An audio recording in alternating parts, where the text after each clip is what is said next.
मध्ये जाणार नाही. आतमधून तुम्ही बाहेरून आतून इथून घेतो रे इथून. बस बस बस जमतं.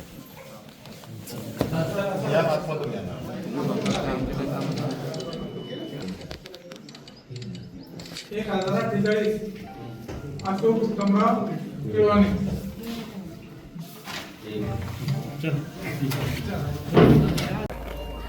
मतदानाचा हक्क या लोकशाही मजबूत करण्यासाठी प्रत्येकानं करायला पाहिजे. 100% मतदान या राज्यातल्या जनतेनं करणं आवश्यक आहे. आणि आपल्याला जिथं जिथं न्याय पाहिजे त्या त्या क्षेत्रात हेच क्षेत्र आहे बदल घडवण्याचं आणि न्याय मिळवून घेण्याचं. म्हणून मतदान प्रत्येकानं करायला पाहिजे. घरी बसून एक दिवस काय उपयोग नाही. तुम्हाला जर अपेक्षा आहेत गोरगरीब जनतेला न्यायाच्या, तर तुम्हाला मतदान करावंच लागणार आहे. त्याशिवाय बदल होणार नाही. प्रत्येक महाराष्ट्रातल्या मतदार बांधवांना माझी विनंती की आपण 100% मतदान करावं. दादा काय वाटतं तुम्हाला कोणाचं सरकारी? अरे सरकार कसं सांगता येईल आताच 23 तारखेला सांगतो. 23ला सगळ्याला दिसेल.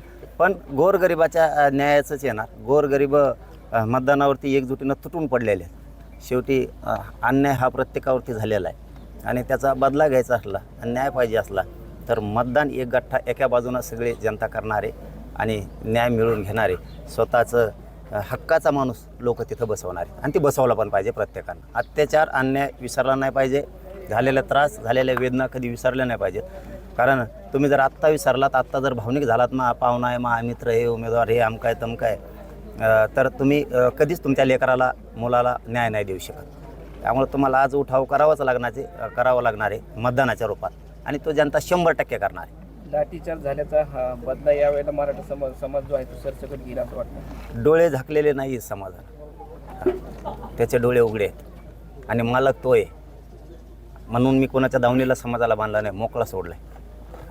सगळा हिशोब होईल. एक मराठा